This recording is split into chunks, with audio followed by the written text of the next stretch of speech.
It's the Dirty Sheets back once again on your Friday for your listening pleasure. I'm Cav Manning. I am from the WrestleLingus Show. Just type that in or go to our Twitter, and that is at Lingus Mafia for all your nonsense. I am with your number one source for all of your wrestling news, but he's being overshadowed this week. We'll tell you why. That is Mr. Billy Body. Hi. And the main star of the show, the guy who's going to give us all the inside info, the one that people have been clamoring for and can't believe we have on this show, Mr. Austin Body. Hello. Hello, my English friends. We are going to go over Backlash. You made it sound like Russo. You made it sound like Russo was back. Well, I want people to go, holy shit, who do they have? So we're going to go over what happened for Backlash. You know what, Billy? I have said 5 billion times I've called this fucking show Payback. I cannot say Backlash. I say Payback every fucking time. Billy wanted to talk about something before we got into that, though. Yeah, so it's just some housekeeping stuff in terms of how we are going to move forward. So very quickly, despite the shitty comments we get from morons, from mainly your buddies at Get My Go, your friends, because Cav likes to play both sides of the fence. What did they say? Well, they're always not criticizing us, saying, "Oh, you can't get a YouTube channel," and "Oh, you've got X amount of views on there." When it's like fucking, we did the YouTube and we were getting thousands of people, and we had all the subscribers on there. Right? We got the 2,500 subscribers, and we had them for ages. But me and Nick just left it. Nick was a YouTube guy. You replaced him. Yeah. You weren't a YouTube guy. You said you did YouTubes before on when you were starting Lingus and what. Ages and ago. He just said that it wasn't worth doing. So we stopped doing it. We've dipped in and out of it periodically. And obviously when you dip in and out, your views are not going to be what they were or what they should be. So we made a solid effort with it because of everything that we've heard. We've seen people like JD go on there and other people. His content's not so bad. I know I've given him shit. God bless JD that he did this. I mean, that's a hell of an accomplishment. You got to tip your fucking hat for sure. I didn't tip my hat to no one. So go ahead. I mean, you've seen my hat. It's got stars and stripes on it. I was going to say that fucking cowboy hat. I don't know. Tip that plastic hat. I like someone said it was Louis Vuitton. I'm like, Jesus, Louis Vuitton. You got it from fucking 7-Eleven, didn't you? No. I swore you got that fucking piece of shit from 7-Eleven. I got that from Barcelona for a bachelor weekend. And I wore it, and I wore it out, and it had a positive effect over the weekend, not the negative effect that it had in Nashville. Anyway, we're off track. So there are some YouTubers that are decent. Like my criticism with him was basically just faking the aggression. But come to think of it, it's like, look, these people need to make their money. They need to be extreme. There's no point.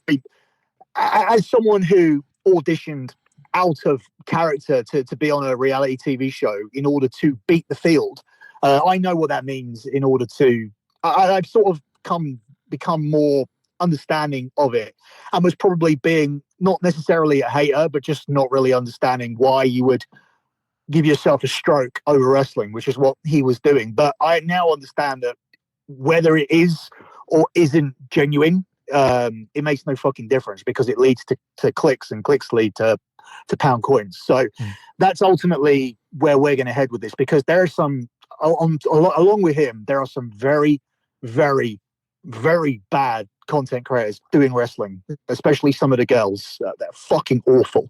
And they are making money now on YouTube. So obviously the landscape has changed in the past 6 or 7 years from when we abandoned it. So we are going to go back on. We are taking the main show there, which will be the Dirty Sheets. That will be me and Cav. Behind your paywall, instead of every 2 weeks, now weekly, will be the Wrestling Informer. Now, whether that be to do my news or whether that be to look at other people's news or whether that to be to pull my pants down and take a fucking shit on people's news. Like Meltzer today reporting, looks like it's going to be Cody and Rock at WrestleMania. And then his other news was, looks like I'm hearing the crown jewel main event's going to be Cody defending the belt. Oh, no fucking shit, Sherlock. When you're 10% accurate and this goes into the 10%, like that fucking says a lot about the number one guy. But meanwhile, guys number 2 and 3, they got some keys this week and an apology, apparently. So I got a gift too. Some news for it. WWE sent me something too. Yeah, they told me to go fuck myself and sent me a big rubber dildo. I put it on at Lingus Mafia if everyone wants to see it. Yeah, I mean, that was years overdue, but I'm glad you got it. But I mean, so that's positive for people. If they want to just hear me and you, it'll be free. But obviously there's a time frame for that too, because with us going on to YouTube, there will be like options there to donate to the show, super chats, whatnot. And in saying that as well, in order for us to, when we made this decision, because we hadn't been using the YouTube, we had to re-monetize. So for these people that are going, oh, your YouTube shit, oh, you don't get any viewers. Well, actually, when we tried, we got 4,000 hours of views in 7 weeks. So stick that up your ass, Feeney. I know he's your boyfriend now, but like, you know, that's the facts. He wanted to throw stones, and then I took those stones and stuck it up his ass because we got monetized in 7 weeks when we actually tried to do stuff on YouTube. So moving forward, we will be trying to do stuff on YouTube. It'll be the weekly show, 35 minutes a week on YouTube. That's going to be the Dirty Sheets. That's what the Dirty Sheets is. It's weekly. So me going from let's do less, we're now doing more. I'm doing more anyway. You're doing less. The Wrestling Informer will remain behind a paywall. So if you're only paying to hear us both talk, you can unsubscribe because you'll just be hearing me. And I'll be doing the news. They're here for you, Billy. They're here for you. We know this. This is your channel, and it's your opinions that they jump on for. This is the same as I told you when I listened to you for the first time on Steel Cage. You were the reason I listened to that fucking show because you actually had an opinion.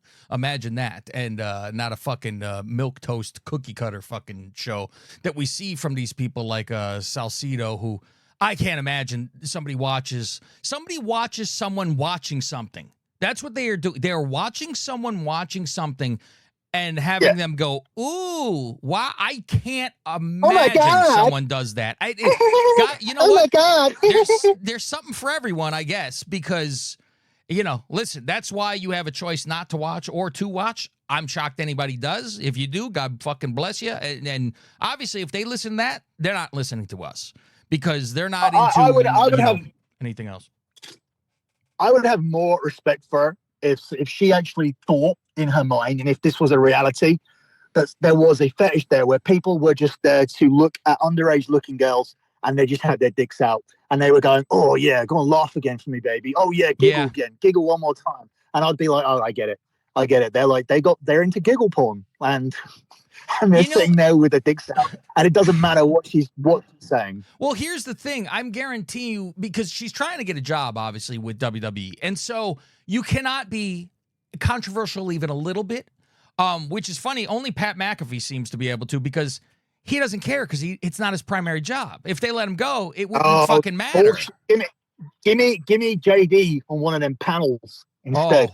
Fuck, never. You know, so yeah, because they would fucking have a heart. Yeah, they would have a fucking heart attack because he'd ask a real fucking question. So there will no, the panel, not the press conference. The panel, him, Booker T, Caleb.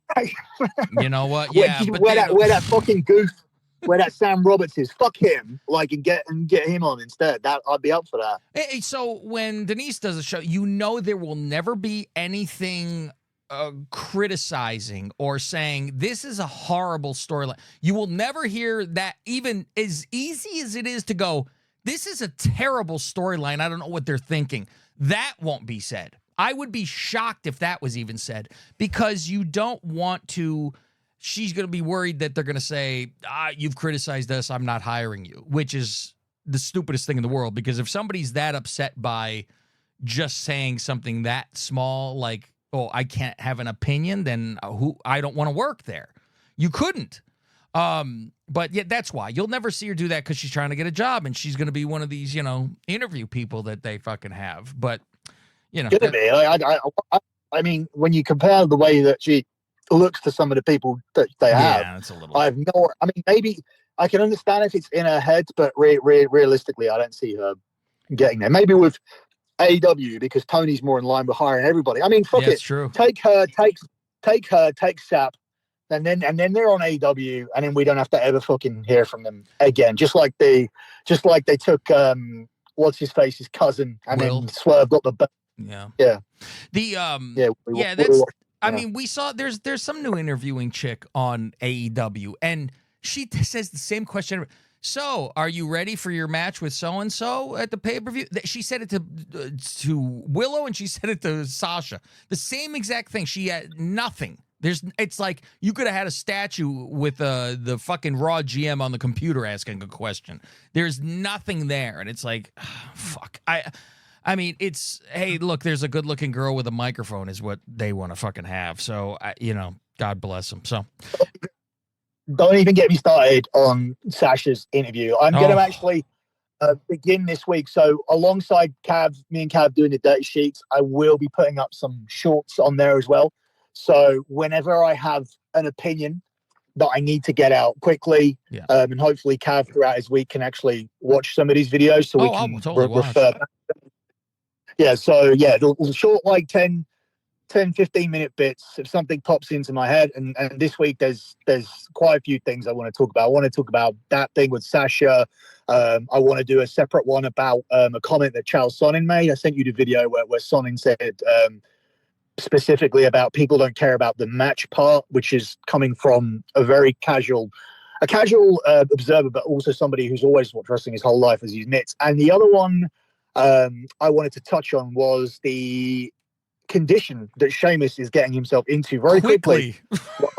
while there's a guy on AEW called Eddie something, and he can't seem to. I don't think to he's lose trying a single. Either, though. He's not trying to.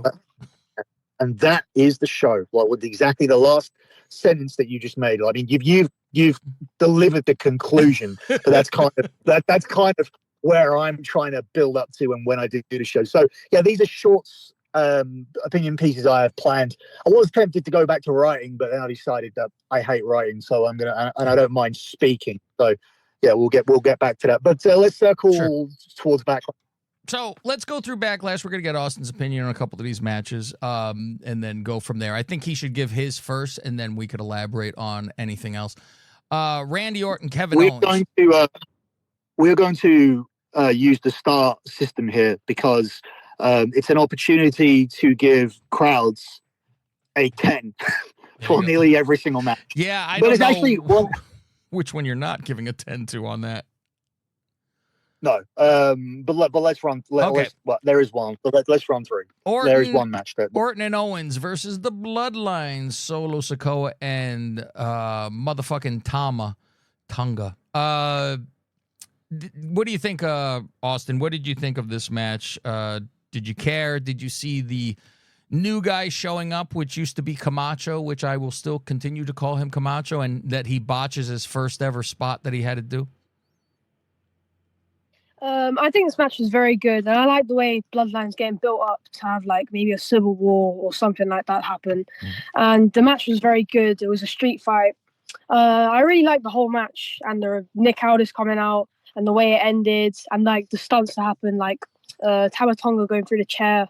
You did, because you called me because I was out still getting food. Yeah. And you were like, hurry up, this is really good. Yeah. You called me like during the start, and I had it on my phone anyway, so I know you were into it. Yeah, but I really liked that match. Like solid 8-9 out of 10. We'll get that star system soon. You don't. Well, me and him will just do that. But you can if you. But it's quite hard to understand. So initially, I agree that anytime things like this, like if it's a blood fucking war, shit like that, right? You got to have a no DQ, and like right off the bat, they got into it, and all this is like, screw this. You got to, this is gonna be no DQ, and so everybody's going wild. I thought the camera angle, I didn't notice that Camacho screwed this up until I saw all the following stuff on where No, and it was perfect. It was a good job by the ref. The ref knew what he needed to do and began the pull back himself, didn't he? The roll out of the ring. He started rolling out as like Tonga's was like, or whoever he is, Camacho was barely touching him. He started getting pulled out of the ring. The ref did a fantastic job in this. This is a question to both of you. Did you originally, were you like shocked by the crowd straight away? Because the first indication that they were going to be like this was they were singing voices. Now, sometimes we hear crowds starting out hot. We've even heard Saudi crowds out hot. Did you have any inkling? Just because the voice, we hear how there's a difference between hot and red hot. And when you're singing the lyrics like this, I think that crosses over into red hot. So did the difference between red hot and hot indicate to you early on that they would have any staying power? Or did you think there would be matches where they would drop off? Go ahead, Austin.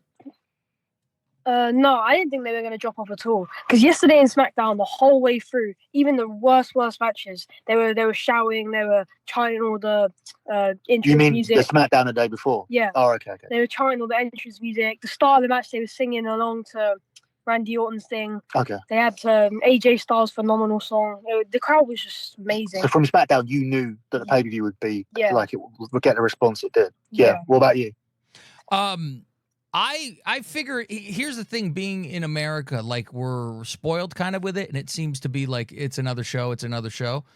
Knowing it was going to be overseas, I knew. Before ever SmackDown, before everything, I said, I guarantee you the crowd's going to be insane. And then I even saw the press conference thing where they would just bring out people to talk, and there was a giant crowd there, and they were going crazy there. It is very much like me and you say, Billy, about if you're starving and you're given a cracker, you think it's the greatest thing in the world. I think the same goes here. But people say, like, oh, it's WrestleMania London, WrestleMania should go to England, and the English crowds are hot. This blew all our crowds away. Obviously, like, they're maybe more starved than us, but it blew away all.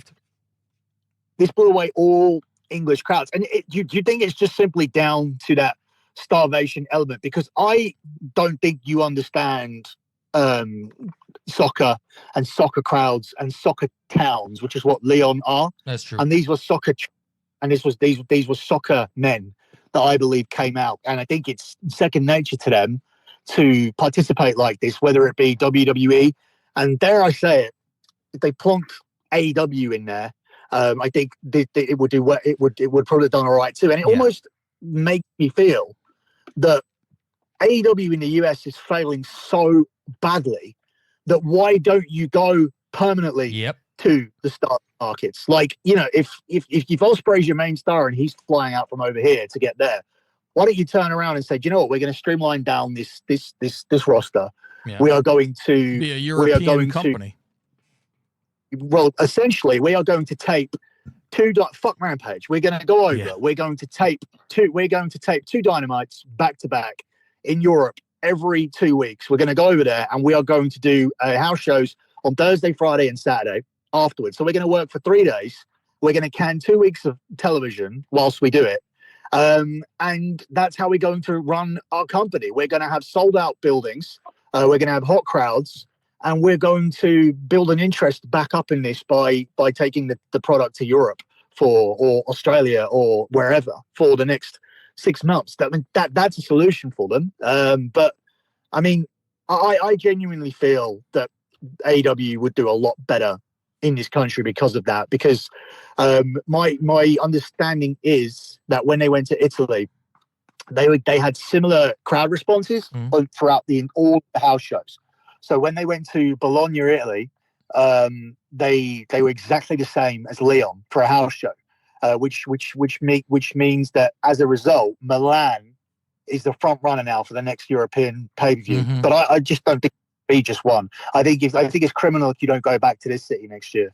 Yeah, they were saying, I think Triple H said that he just got a text from Nick Khan during the show, and all it said was stadium with a question mark. Like, do they have one here? Because we could come back. Of course, Leon's a huge soccer team. Yeah, soccer stadium right by. And when you're saying about the overseas thing too, is I used to say this about TNA remember when they were over there, it was like they had a full house and they were loud and everything. And I'm like, why don't they just stay in Europe? Because they should have their own thing over here. And the Khans have, that soccer too. They own a team, right? So they're not not used to being there and don't know what's going on. They could completely just make this over there until it, and have an American tour instead. But I wonder, I can't imagine that would stop a lot of their people from signing because they don't want to have to be over there all the time. I think if you're being paid, it's fine, because if they're barely doing anything, like old Offspray going, I grind, I get on a plane every week, like he was walking here. And that's his grind, that he has to get on a plane. Well, nobody told you to live there, so you don't have to fucking grind if you didn't want to. Yeah, he's living here because of some girl or something. Yeah, and he takes his kid to the school or whatever, right? But I'm like, it's once a week he has to work. Fuck, some grind. Do you want to go through the numbers here? Let's grade it, yeah. So build up. Build up. This did go for a while. I would say an 8 on a build.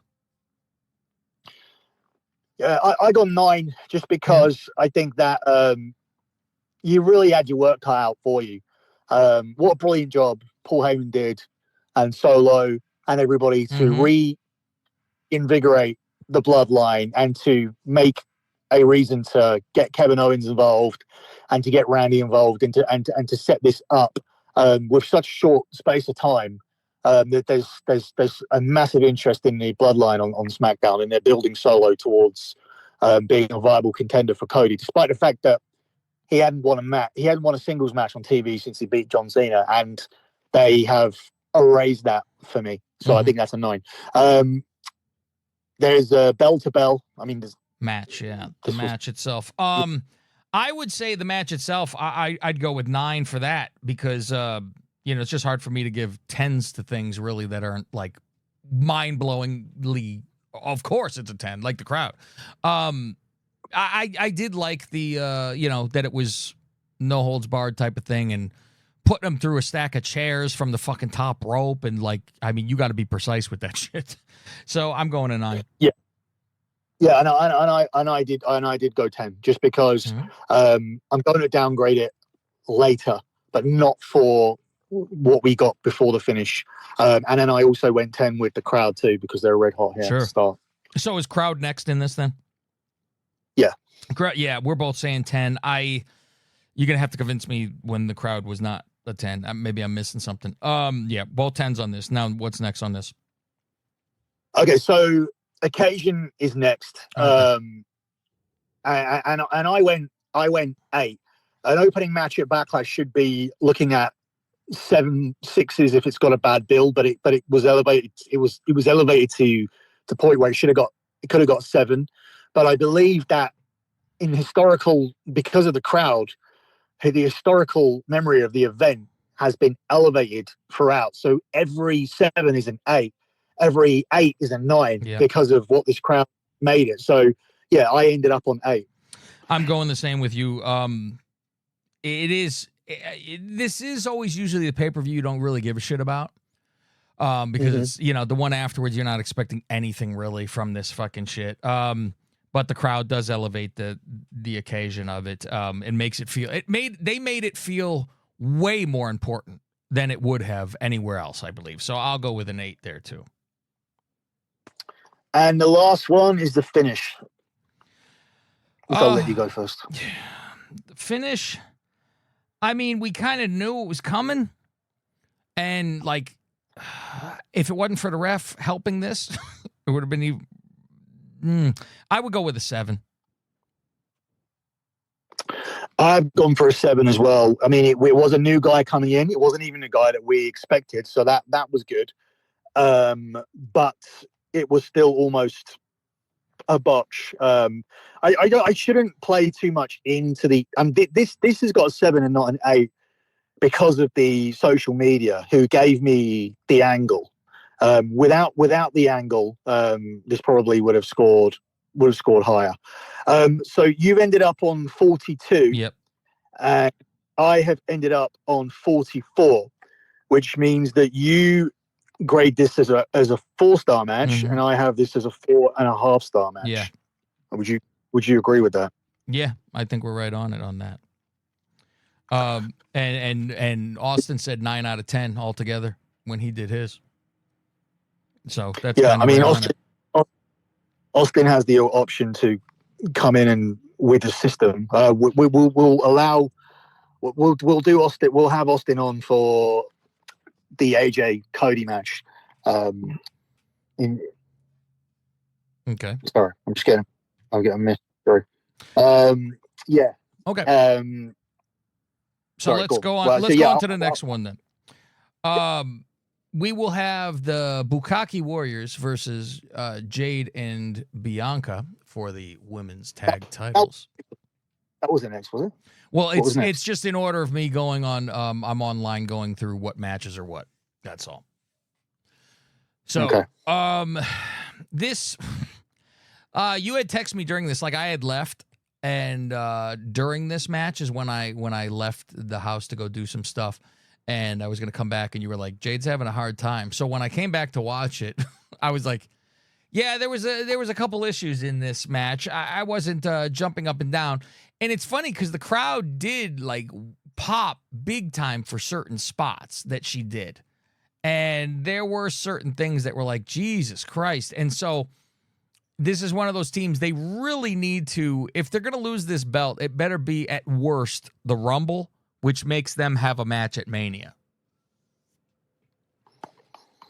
Right. Yeah, I mean they've got to get ready to face each other at some point. I think that's where we're going with this. Yeah, I would assume it goes to, because that's the only way they're losing these belts. Otherwise, it would be, yeah, they should hold these belts forever and make those tag titles like, well, it's impossible. How does this team ever lose unless there's nonsense involved? Is Austin out of the car? No, he's still here. Okay. No, I'm saying that he'll be involved in the star system. Sure. He'll try the star system for the main event, but he can still chip in and speak. Yeah, if you want to speak. Go ahead on this match, Austin. It wasn't the best match. It was probably the worst match on the show, in a really good show, because it was a good show. But I really think like Jade. I would love to see a Bianca heel. Of like Jade Bianca betraying Jade, and then a match at Mania. One of them wins the belt. That would be good. But the match, it was all right. But it was just filler, I guess. Yeah, I mean, well, it wasn't filler because it's a title match, but yeah. Yeah, it's very much. I would actually like what he said about, because you're expecting Jade to be the bad guy, right? She's going to be the one who turns, but I think that would be, there's something else for Bianca to do if she's a bad guy. And we've seen her as a bad guy in NXT, which, worked. So I would actually like to see that. That would be more of a surprise, I think. All right, let's grade it, because This is not going to be as with everything else. The build, I only ended up with a 6 because other than them being opposite each other on a skybox, I know that there was some, but in fact, that's even too high. I'm going to go 5 because there was nothing. There was just these two girls. I think these two girls got paired together, and then they were number 1 contenders. That's it. I think they beat Chelsea and Doudrop, and that was about it. So I've just gone 5. I've gone to it a 2. There, like you said, there's a problem with Bianca and Damage Control, and Jade happened to show up.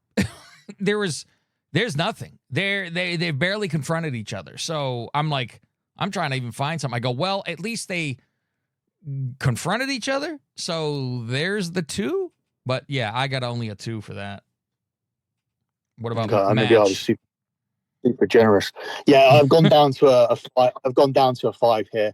I mean, in parts it was good, but it was fine until it wasn't, and then it fell apart. It fell apart and the referee didn't help because he made such a big deal out of, you're not legal, and it's like, listen, you got to fucking just stop. You got to just let that pass. And in the end, he did. But because he'd made such a big deal about it, it was almost like he had to do something. And I thought it was part of the match where someone illegal was going to get pinned, and they needed to get right.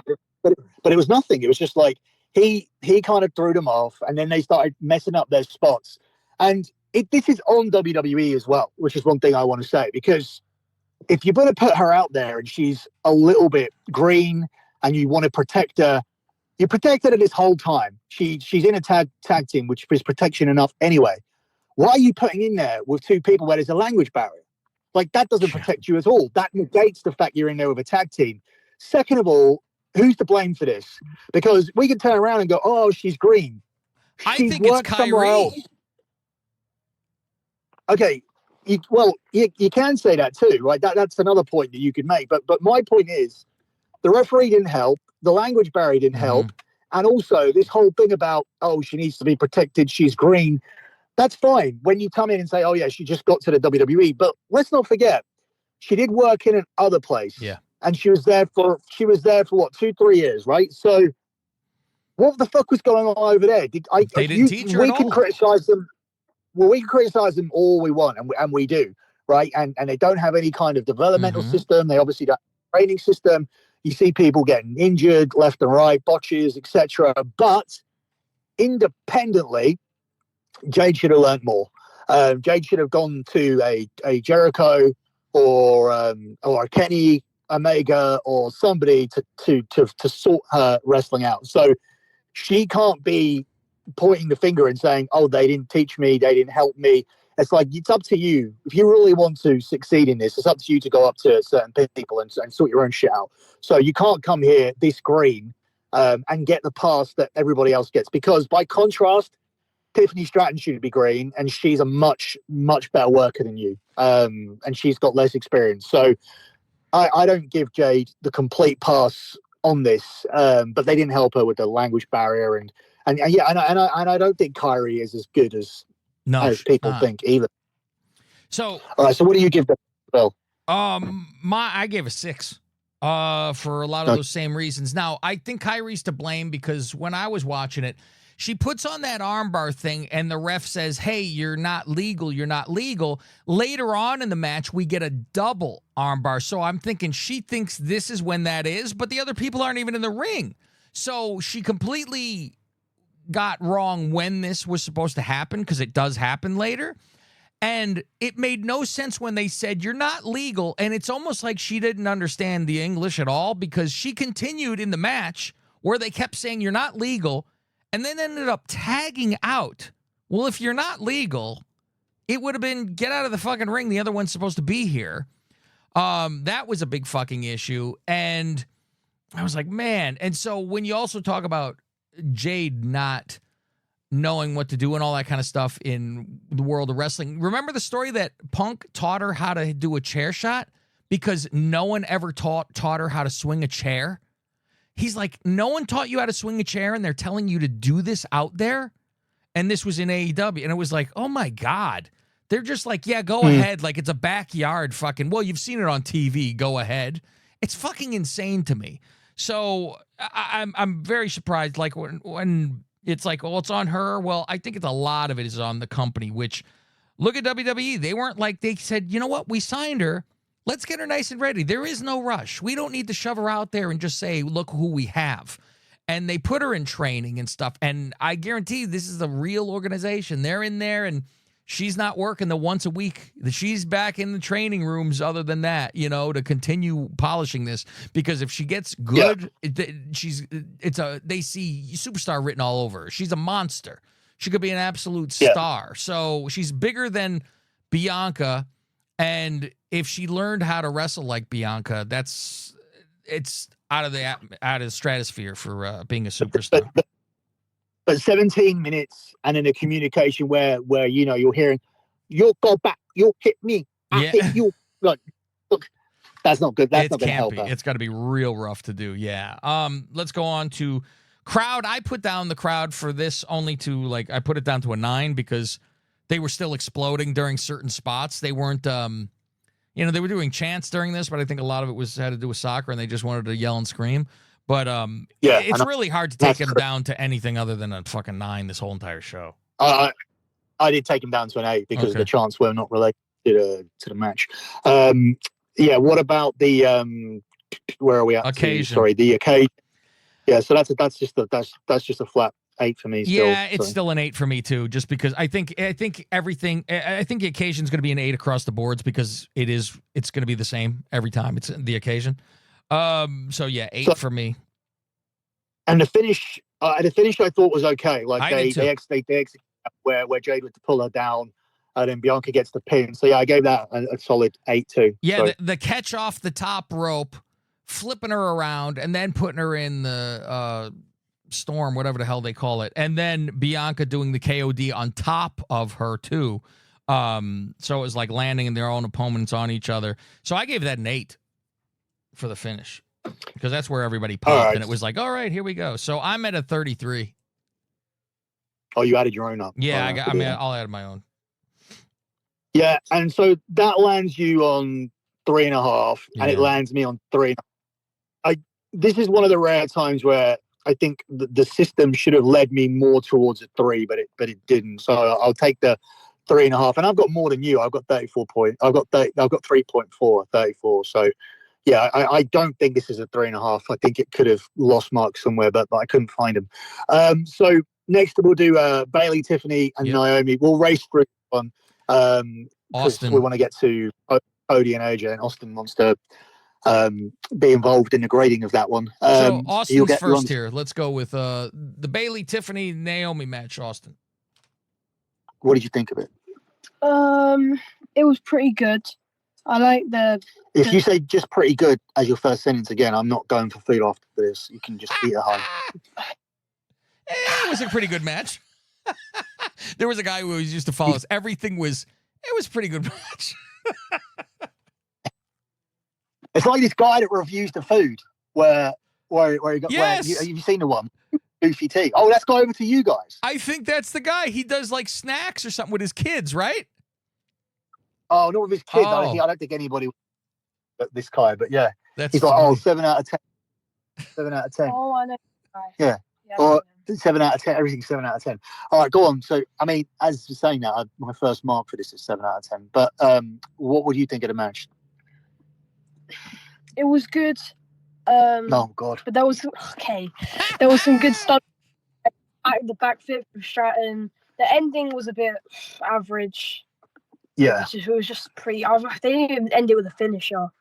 It wasn't. The two women's matches were the worst two matches on the show. Yeah. What do you think of the reaction like Tiffany's getting? Like when there's a big cheer when she comes out. Yeah. When she comes out for these press, everybody's like cheering her. Do you think it's going to be hard for her to stay as a baddie, or do you think that they're just going to have to ignore it and just keep her going because the character is not a goody character, is it? No, it's not. But I think they have to maybe try and just slowly switch her to a good guy because how much the crowd loves her. Well, how will she be like a good guy and a princess, like sport princess at the same time? That's hard. I mean, they're just going to force it. You know, it's like, I mean, Austin was Austin, right? He was a bad guy. He wasn't doing anything good, but they loved him, and he just do what you're doing. The only thing is she just can't say like I'm better than you people. That's about the only difference. Yeah, I mean it's similar. I guess a comparable person would be MJF because his shtick doesn't align with a good guy. He did it for a year, but at the same time, it resulted in a ratings decline. It resulted in a MJF being less popular, less critical acclaim from podcasters and whatnot as well. So yeah, I mean, I wouldn't say it worked. All right, so for your build here, I just went 7. It's like your run-of-the-mill, flat, normal build for a triple threat. She interferes, and everybody's interfered, and they say, okay, you guys are going to have a 3-way. I mean, they just did it for Sammy and Sammy and Chad and Bronson. So they did the same thing. So it's like Triple H is this genius booker, apparently, but he's still using Vince's ideas for how to book a triple threat. But it's this standard 7. Since you said, it was an average thing, I would think that should be a 5. And that's what I gave it because it was really, she had a match with Naomi. The other one interfered. She tried to do it again. And then they said, oh, well, you want to be involved. It's a 3-way. And you knew there was the problem. You knew exactly, well, Tiffany can't be pinned here because it's got to be Tiffany versus Bailey eventually where she takes the title from her. So protect her. So I was like, it was the average as could be. I don't know. How else I'll they take it can have a three-way happen? I really don't know how else you could book a three-way. Invite me to come over. I'll give you a three. With jar of mayonnaise. Go ahead. So the bell to bell, I actually think they did do a decent job here. My 6 for the bill is I'm kind of handcuffed by the 5 I gave for the last one because I did think this was better.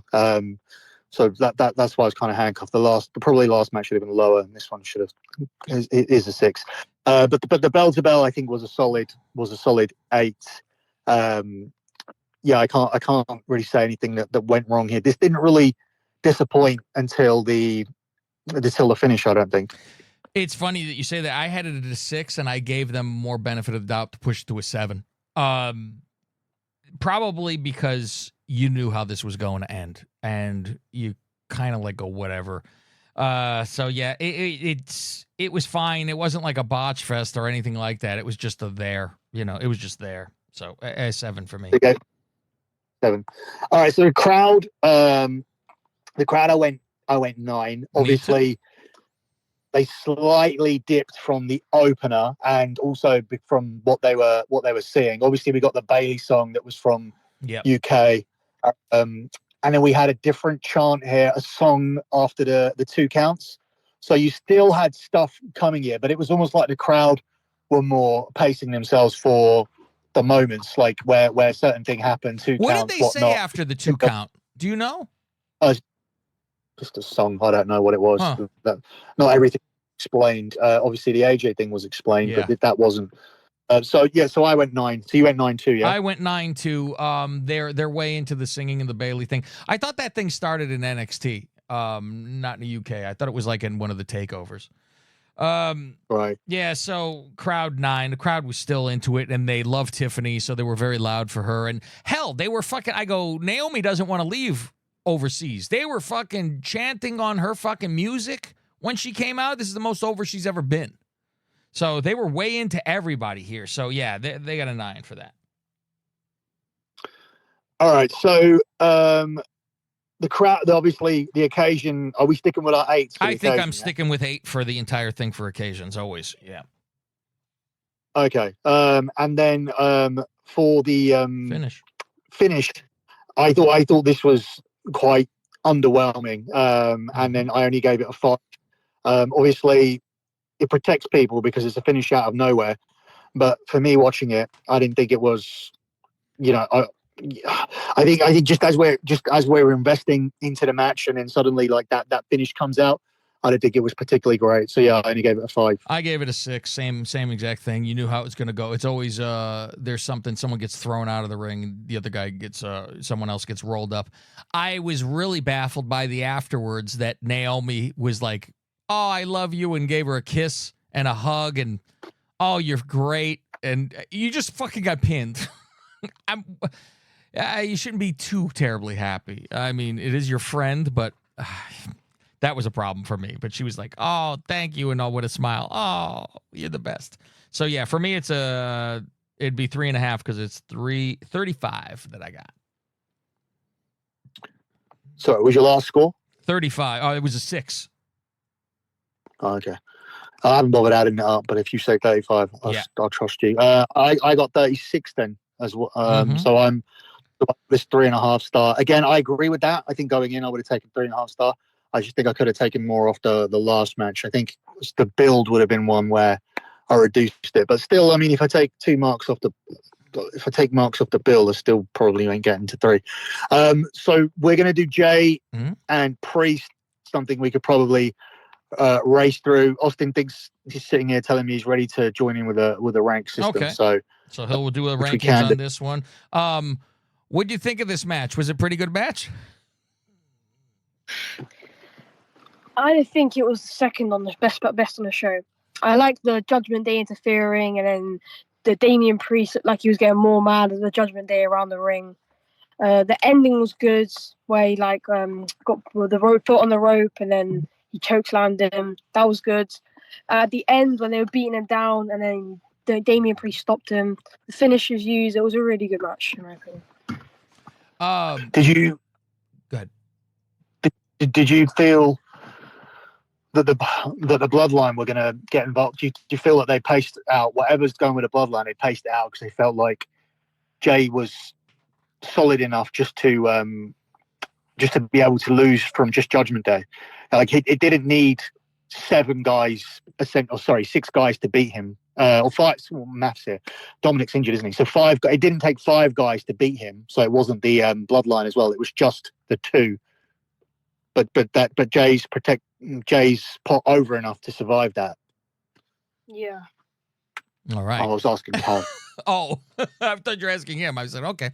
You know what? I didn't even think about that. The whole like, oh, would Bloodline show up to help him after this and that? And I kind of like that. That's not even a question at this point, that if somebody's going to help him or show up and everything. I liked afterwards about, or before the match started, that they walked past him in the back. I really liked that. And give him a look. And then and Paul looking at him like, fuck, what the fuck? You're like, that's really good to me. I'm calling some stuff now. One's just some of the stuff's pretty clear.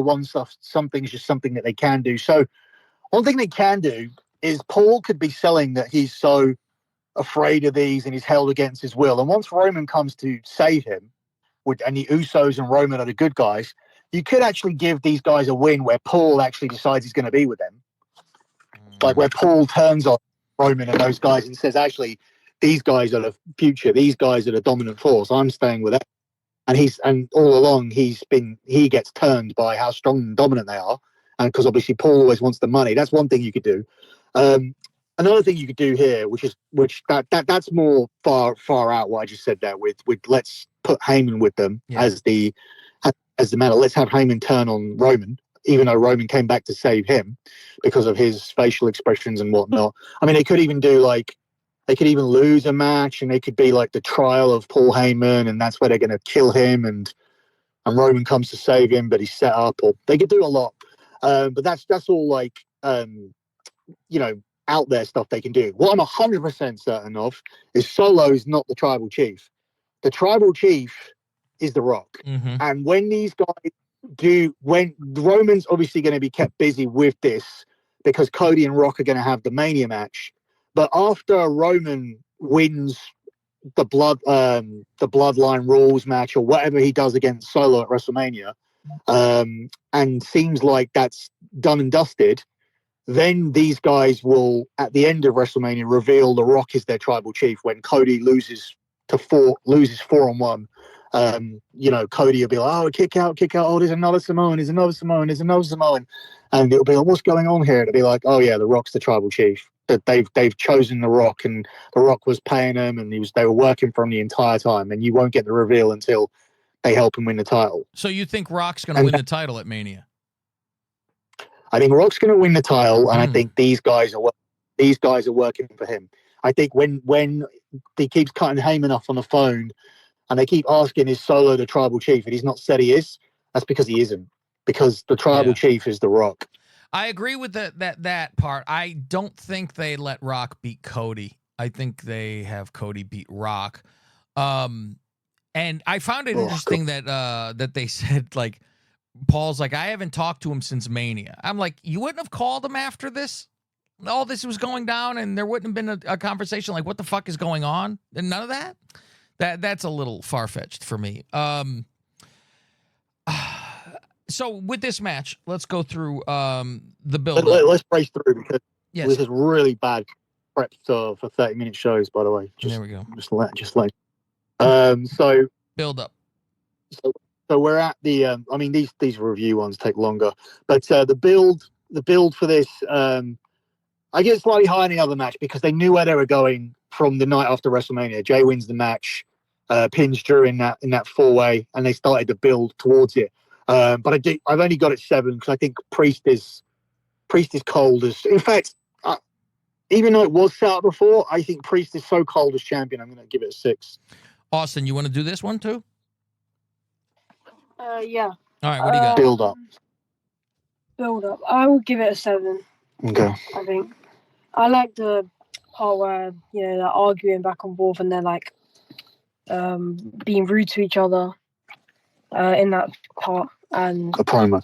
Yeah. Yeah. And the 4-way setup, it was good, but it wasn't like an amazing build up. But it was good. It was like a 7 in my opinion.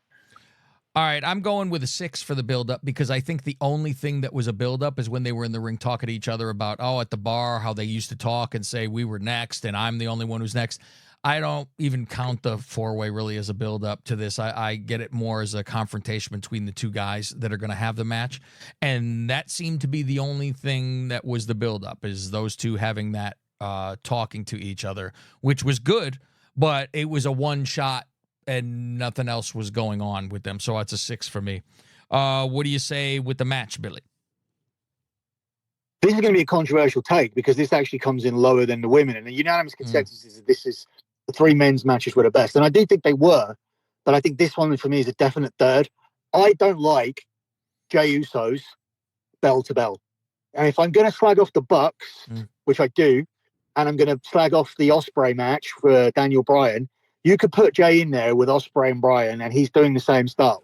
He's doing that AW style, the no selling, the kick. Mm-hmm. I don't like Jey Uso's wrestling. I'm not into it. So I'm going to only give this a 7. I don't like Jey Uso matches. Austin. I, on the other hand, do like Jey Uso matches. And I think... It's because you don't know anything about ring psychology yet. So that's probably, you're just looking for the sounds, basically. Like that kind of stuff. But I just like Jey Uso's character, and there's nothing to do with the bell to bell. Yeah, I know, but I do like his matches. Well, I mean, there's certain things too, like with Warrior matches and Hogan matches. Those weren't like some fucking great matches, but everyone loved them because it was just that was their style, I guess. The Warrior sold. At least he sold. Warrior sold. Yeah. It took a while for him to ever sell anything. I mean, it was usually he's unbeatable, unbreakable. Continue on, Austin. What were you saying? No, Austin's done his mark. What was your mark? I didn't say it yet. Oh, go on. Yeah, I like Jey Uso's set moves. I like the spear. I like the super kick. I like all of that. And I like the way he wrestles. So I'll give it a 9. What did you think, Austin, of his match at Mania with his brother? That match, I thought that was disappointing. Okay, what was different about that compared to like this, you think? It was warmer at home. Yeah, it was very cold out. Yeah, you were there too, so it was a little bit different, I guess, being in person too. I guess it's a very different thing to judge. The Jimmy Jey Uso match just didn't have anything really. There was no big thing that happened. I thought Roman might have come out, or something could have happened, but it was just not very good. 50 super kicks. I think, yeah, it was just super kicks. They have the same moveset, so there's nothing you can really do. It was disappointing. All right, mine for the match, I put it at a 7. A lot of it was like when you get that interference thing, because when you kind of know what's going to go on, it really takes away a lot for me. Unless there's some like real drama, like we all knew Shawn Michaels was losing a Taker, I think, right? But they still gave you some drama involved. Like you go, maybe not, but this, I like how they actually in that build-up piece where they talked and he said, you think they're feeding me to you, they're feeding you to me, because that's how everyone thinks. It's the first match of a title defense. There's never a threat of it. So they actually mention that and make you think about that at least, and not just ignoring that that's the fact. So he's got to beat everybody, of course, and you know how this is going to go. So I gave it a 7. I could easily have given it a 6, but I give it a 7. Austin, what did you give it? The crowd. Oh, sorry, you're not on the crowd. Oh, that was your bell. He gave bell to the bell at a 9, right?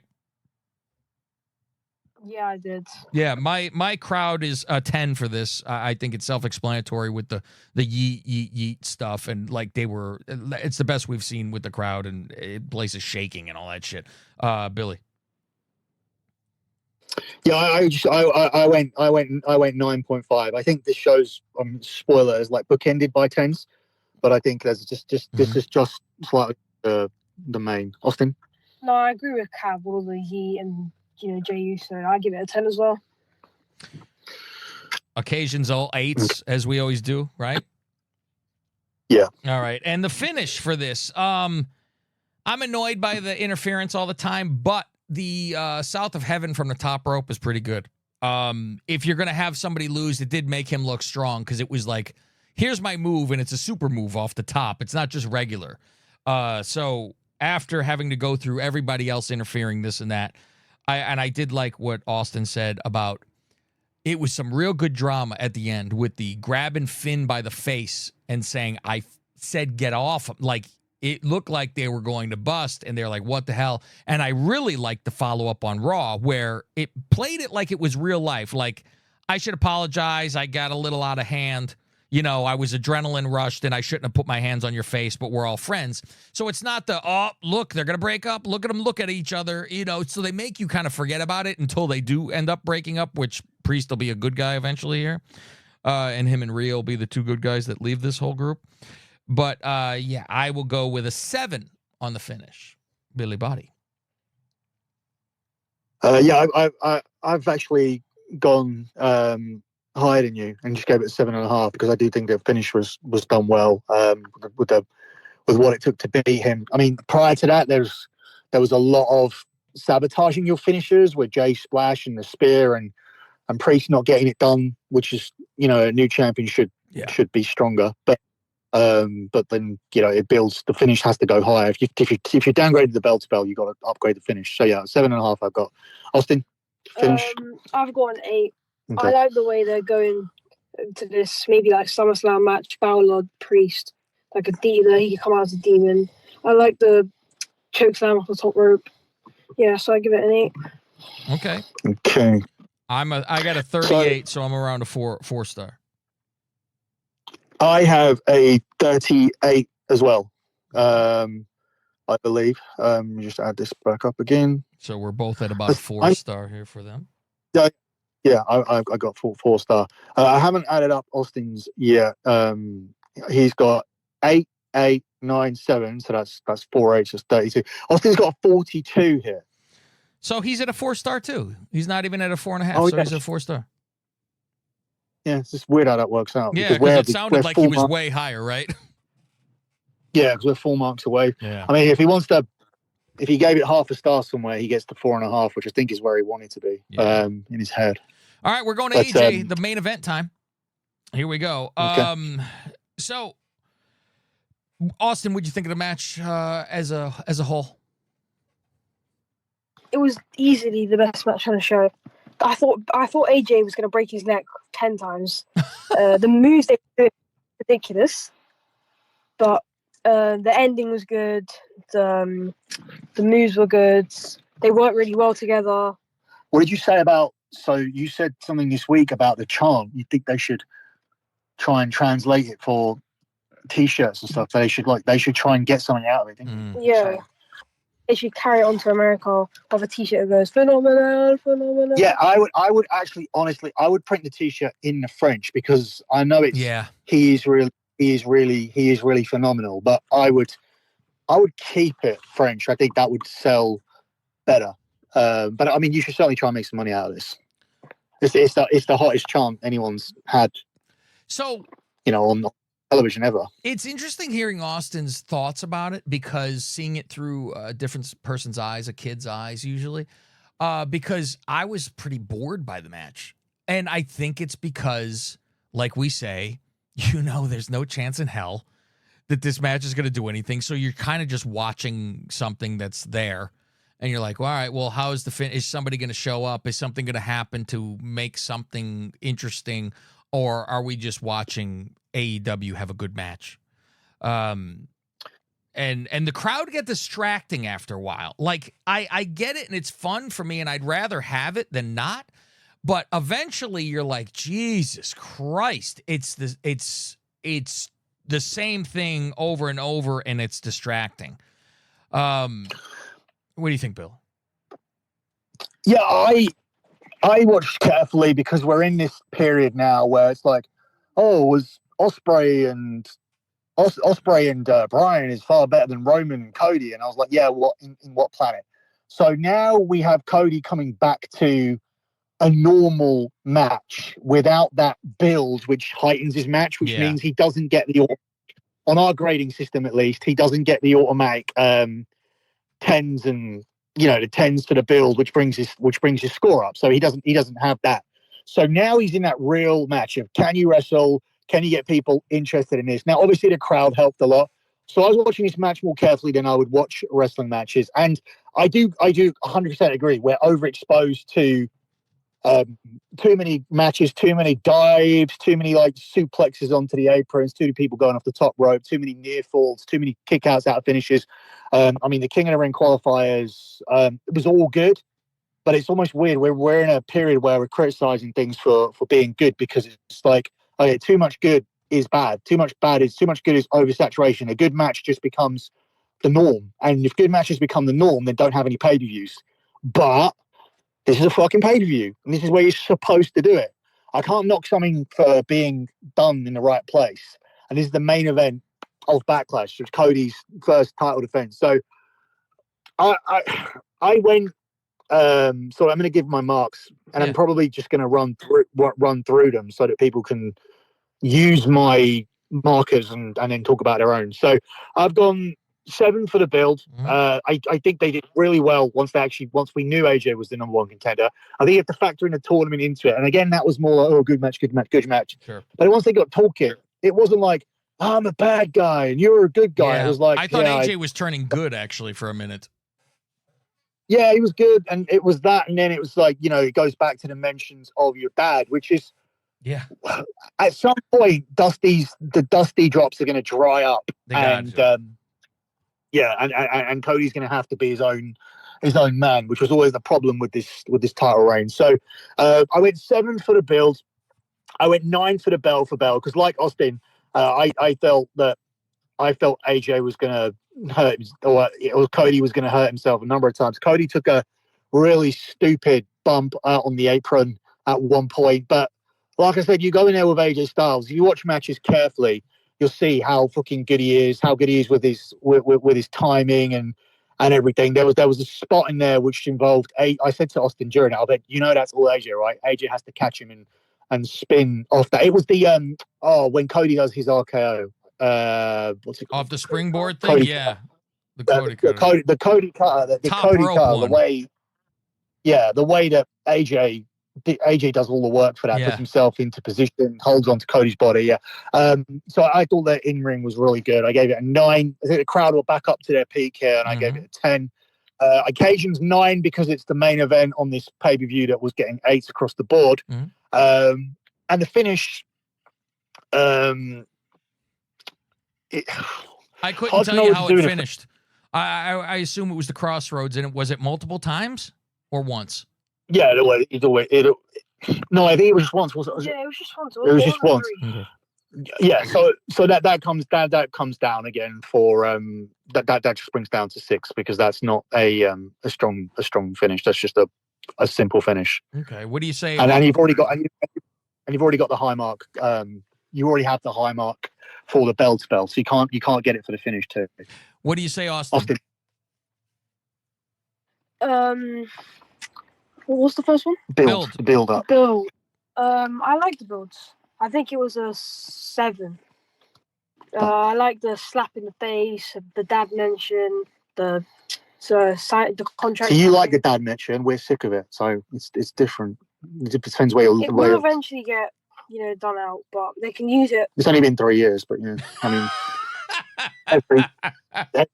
every fucking guy. Like, even in the other company, I feel like I've heard it for 5 years. But what about you, Cav? Oh, I thought he was going to go through all of his first, like you did.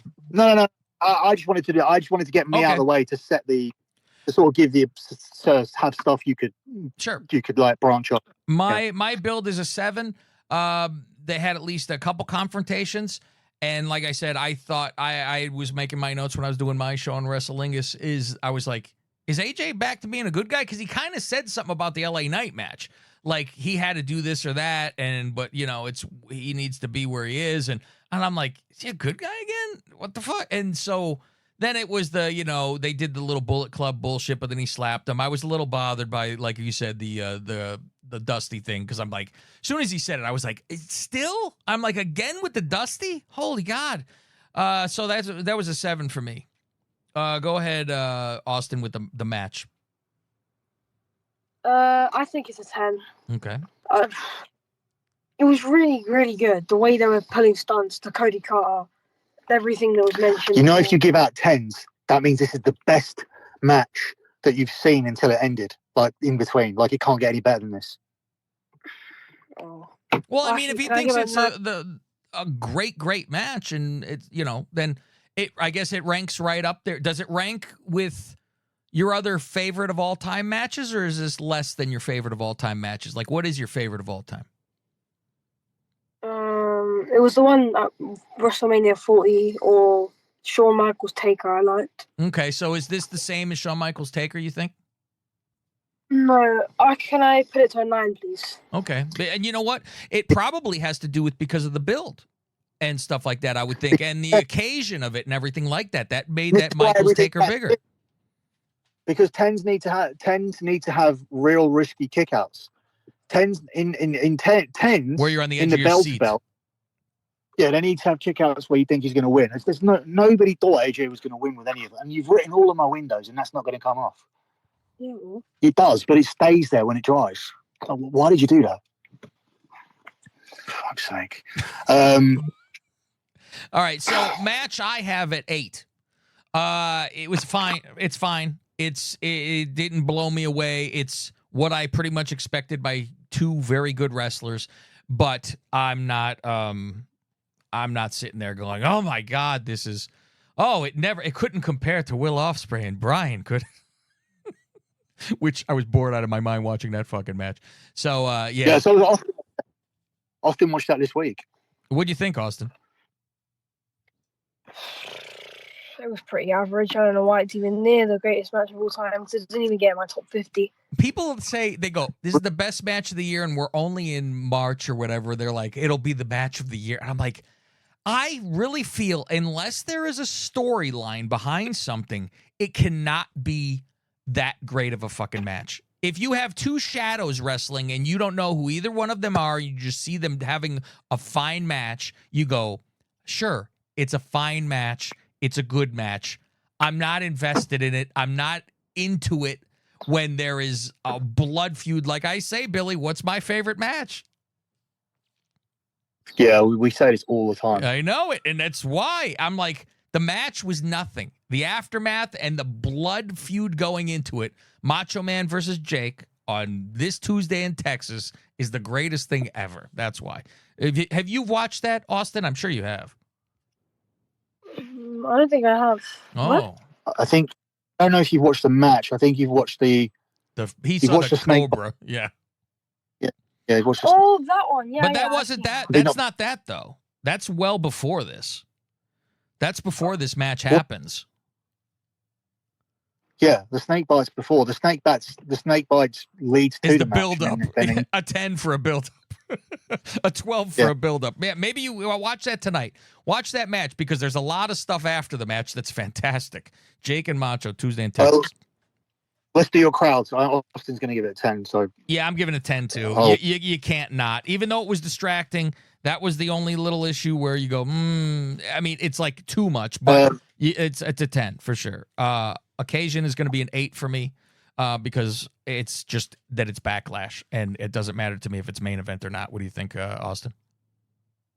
I'll give it a 7 because there was 0% chance that AJ was winning. That's not occasion. You can't give it a 7 because you gave the Priest, and this is why I said you weren't ready to do this. Jay and Priest got an 8 for the occasion. How can a main event get less? Oh, it's the same building and a more important That's match. why all mine are all 8s, because it's going to be the same to me. The occasion is not a great occasion. That's why I have them all being what they are.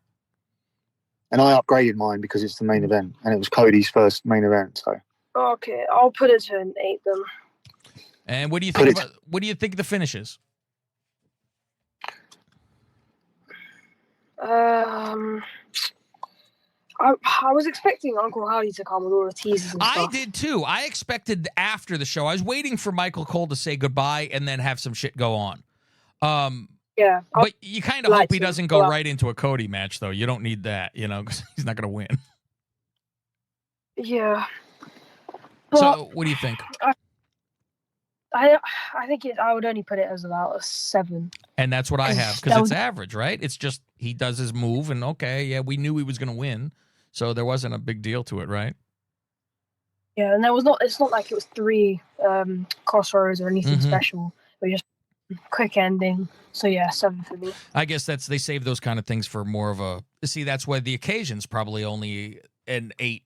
Because if it was Mania, he would have done the Crossroads 12 times to him, right, to win. So he only did it one time. They always bring it back down to normal life in the next pay-per-view. I have it at a 7 because it was just what it was, and my total for this is a 40, so that I have a 4-star. Yep, I got 41. Mhm. Austin got 40 as well. Oh. So actually, the best match of the night was the Bloodline versus Orton and Owen. Which I don't disagree with, because I thought that was the best match anyway before we started recording, and we ended up getting there with the numbers. Austin didn't actually do that match, so in super quick time, just give your numbers and we'll give you a score for it, so we can see. What's your build up for that match, the RKO one? Do your build up for the RK match? 7. All right, I'm not even going to argue. What about bell the to bell? match? Yeah, Yeah, 9. 9. and the crowd, And 10. the occasion, 8. and how it finished. 7, because the way he came out of the ring. Because I saw it on social media. I saw it on TikTok. Yeah. Like the way he came out. so he has actually only I had it 4.5. So I had you it actually 42. had it 4. So yeah, I don't. Yeah, well, I get it was still the highest because it was you. You were close to it. That was my So- highest so- rating. Yeah. Yeah, so Austin has a 16 and a 15 and a 10, which is 41. So Austin actually had it the lowest this match, for out of us, but it's still a 4. He had a 41 for this match total. Yeah. I had a 42. Same. So yeah, he had the lower of all of them. Yeah. Yeah, but it's still, so he had this equal to Cody and AJ, and for some reason he had Jay and Priest as his best match. So He like Is that what like you you said, he likes a Jey Uso match. I mean, it is preference. It is what you like. I mean, look at Dave Meltzer giving 5s to garbage Japanese matches. So it's preference, I guess. That's it though. Cody Rhodes not that entertaining. It was just a good wrestling match, but that's not really why I'm so interested. I want to see finishers and weapons used, stuff like that. but that's an oversaturation of that. I mean, it's an interesting thing because I feel we're getting into territory where so many matches look the same, and I feel in particular the person who's most guilty of it is show me a Gunther match and I'll show you all the Gunther matches, and that's the thing with him, because he's supposed to be the he's supposed to be the guy who is the one who's struck a chord with Meltzer, shall we say. He's the one who's getting the 5-star matches. See, but I like his I would matches. say, but I do too. But I like all of his matches. But at the same time, I don't need to watch all of his matches, because if I'm saying to you, show me a Gunther match, the Gunther match with Drew, with a Gunther match with Drew McIntyre and a Gunther match with Sheamus is the same match. Mm-hmm. I like his selling, and I like his he's just like he dies at the end and then wins. It's like he barely pulls it off, and it's believable that he's just the better man who pulls it off at the end. I don't like some of the time where it's like all of a sudden he's Hulk and he beats the shit out of people with 50 power bombs and then pins him where he was just dead 2 minutes ago. That's the only where I'm like, what happened? We ate some spinach, He's got to lose that Tamina Snuka splash. Oh, that is, yeah. Tamina laughs at him. Yeah. Oh, all right, kids. We are done here. You will be getting a lot of stuff on the YouTube. You want to make sure to check out the Dirty Sheets on YouTube. Billy will be chiming in. I think he will do a good job doing the like Joe Cronin. Every once in a while, Joe will just pop on to say some stuff. And I think it's always like, oh, look, there's a new something, right? And so you would run to listen, and people want to hear Billy's opinions. Don't ask me when something's coming out. Don't. I hate that the most. It'll just be when it is. Yeah, just don't Make ask them hungry. me. Just subscribe. Just subscribe. It will be there. You'll see it. Like, when it's there, it's there. Like, you're not doing anything wrong. You're not the one who didn't get it. Like, it's going to be there. Like, I'll do it when I have something to say and when I have time to say it. The guarantee every week is me and him on YouTube and me dropping an Informer either on Friday or Saturday. If it's not there on Friday night, don't ask me. Don't say to me, the Wrestling Informer been done yet? Do you see it? Do you see it? No, you don't see it. Oh, maybe it's not out yet. Yeah, don't ask me. You'll get everything. Don't worry. If you don't, you can just leave. Sean Ross Sapp's the same price. There's no information there. Nothing. It was sort of. I tell you, I'll just quickly finish up with this. Do you remember initially when we were starting to receive his stuff, and the idea was, let's spoil it. Let's spoil his fucking site by nothing to spoil.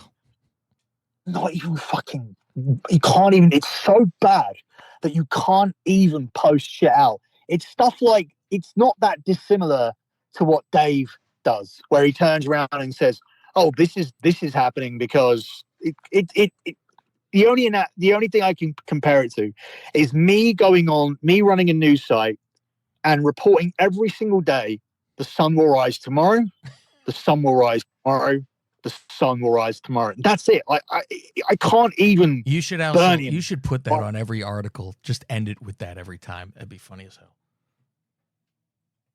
Yeah, and it's this kind of corny reporting of, oh, ROH champion has been injured like since January. We send our best. No, reporters just report the facts and fuck. You report the facts and fuck off. He wants to be friends. And the facts. Oh, he's friends with everybody, don't you know? Like, he can have people remove hotel lobbies. Oh yeah. I mean, whilst the person who runs the company doesn't think his site's credible. But let's not move. Let's not dwell on that, because there was cheese given out, and that's. I actually. One thing I will say, you asked me, the whole question in our group chat was, do you think this was real? Do you think it was real? I do actually think it's real, because Mike Johnson, who's also got it, one of the people that works from PWA Insider, actually mentioned that he got it too. Just underneath the comments where someone was like mocking Sapp, and he said, "Oh, is this real?" And one of the guys on the Mike Johnson site quietly just said, "Yes, it is real, because we got one too." He didn't go around the rooftop. He didn't go around saying nothing. He didn't post his shit publicly. They both just got sent the same fucking shit by the same fucking person in the same fucking handwriting. When somebody's going out going, "Oh, the Triple H press conference was out, and it said it was a bad week for Triple H because now he's had to apologize to Sean Ross Sapp." I was like, you fucking idiots think that Triple H knows who he is and actually was in any way part of that apology, then somehow these people got even stupider than I thought they were. And I thought they were really stupid like before this week. But now I think that would elevate them to a brand new level. If they really think that Nick Khan and Triple H got together and for even one fucking second discussed that hillbilly and thought, "Oh, we may have upset the feelings of a really important person." Like, what? You mean the guy that the guy who's referred to as Tony the Tiger when he wrestles? Yeah. We might have upset that. Let's send him like some fucking cheese. And I even think, honestly, feel there's some sort of hidden message in the cheese. In terms of what they probably call it. They're probably calling like fucking cheesy sap. Well, the cheese is also cheesy, as in like it's fucking there's cheesy music and cheesy people. Like, and he's the absolute epitome of cheesy. If somebody was fucking cheesy and cliche and sleazy and somebody who was disingenuous, that would be him. I reckon his nickname is Cheesy Sap or Cheesy Sean or something like that. And I think that's what the gift is. What do you think of that? It's interesting. But did Mike Johnson, he got cheese too? Everybody got cheese? Who knows? I don't know. But he definitely said that they got the same note. So the same thing. Jesus Christ. But only one was crying, so it's irrelevant what the other one got, really. So yeah, that's true. but just look at the handling of the two people. I think that kind of tells you everything about who they are. Well, they always say cut the cheese. You know what that means. So maybe it has something to do with that. Who knows? God bless him. They sent him a beautiful cheese basket, and he made sure we could all see his feet in the picture. Did you like how my feet are in the picture too? Like it's exactly the same. I was very careful about all that. Everything's done with a purpose, Billy. All right, kids. Stay tuned. Go subscribe to your YouTube channel. And that's it for Mr. Billy Body, for Mr. Austin Body. I'm Cav Manning. We'll see you next time. This is somebody that needs his ass kicked bad. Real bad.